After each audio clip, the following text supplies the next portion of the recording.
just some normal rattling.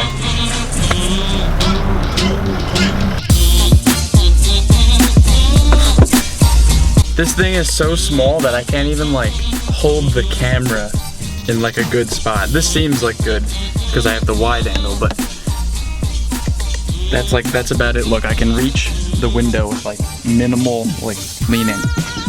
You know, I have to, you know, unlock the door. You know, you gotta reach there. Look, I got nothing in the back.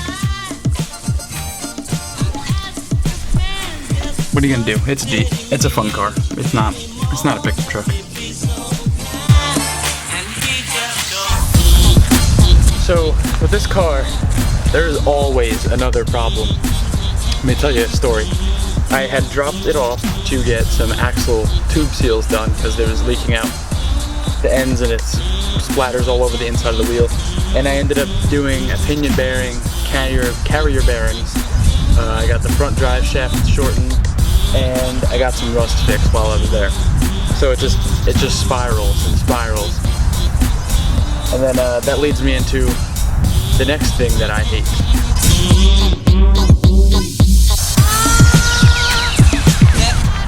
The costs add up so quick because when something breaks on these cars, you might as well just upgrade it because it makes no sense to replace it with stock stuff. So like if your control arms go, you might as well just put some, at least like rough country or something. Because the stock ones just can't hold up with the bigger tires and all that. And that leads me into the next thing that I hate. The axles on this thing. I feel like that's a given with these Jeeps because it's not a Rubicon, but you think that they would finally like catch on, you know, like everyone is taking these things and modifying them. So why don't we beef them up a little bit? But no, we got the Dana 30 and the Dana 35. And I've actually already replaced the Dana 35 in this, which I regret 100%. Don't ever do that. Just upgrade to a 44, a 60, a 14 volt, whatever the hell you want to do. So the next thing that I hate is that rust is a real issue on these things. So from right up here, that's a safety cap, including this control arm mount, all the way back to there. That's all new metal on this thing. And look at the skid plate, there's a hole in it right here. I can't get in there because the microphone, there's a hole right here.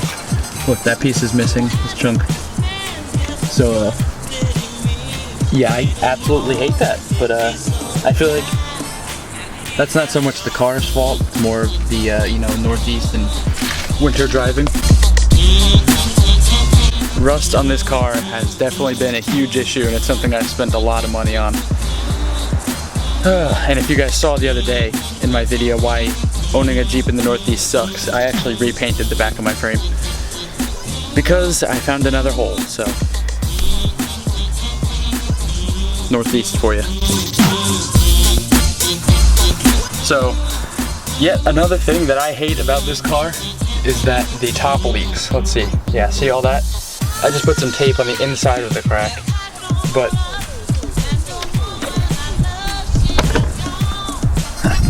I did fiberglass it. I'm not sure if you'll be able to see it. Yeah, you will. This is a whole new fiberglass strip right here I put on. And there was a crack over here somewhere inside, but I don't see it out here. So I don't know where the water's coming from. Maybe in this seam. I don't know. But there's always a puddle. Like, I bet you this is wet. You know what? We haven't had rain in a couple days. And it's been warm. But I do have bed liner on my tub, so that's pretty protected.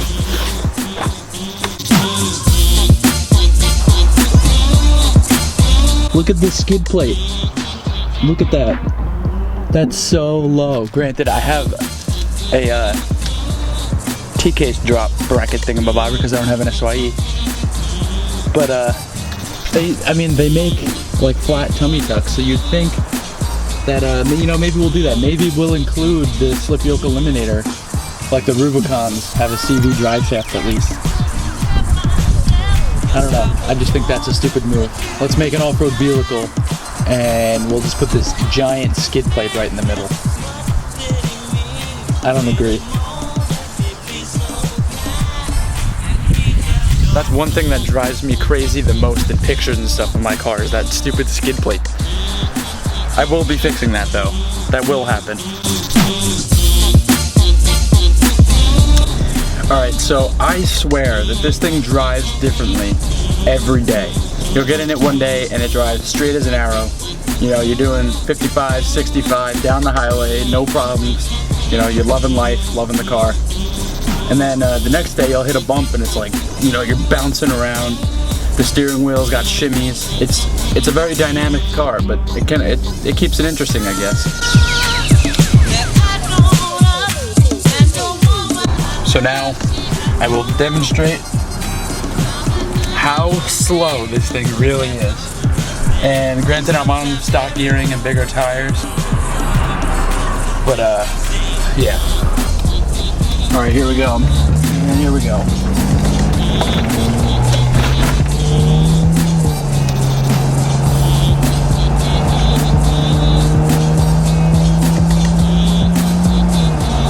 All right, 45, 50,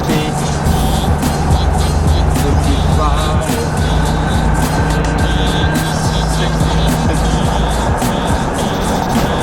65. I actually feel like that made it look a lot better than it really is. I should have probably demonstrated that like my top speed on the highway. If I'm going down a hill, wind behind my back, I've got it to like 70.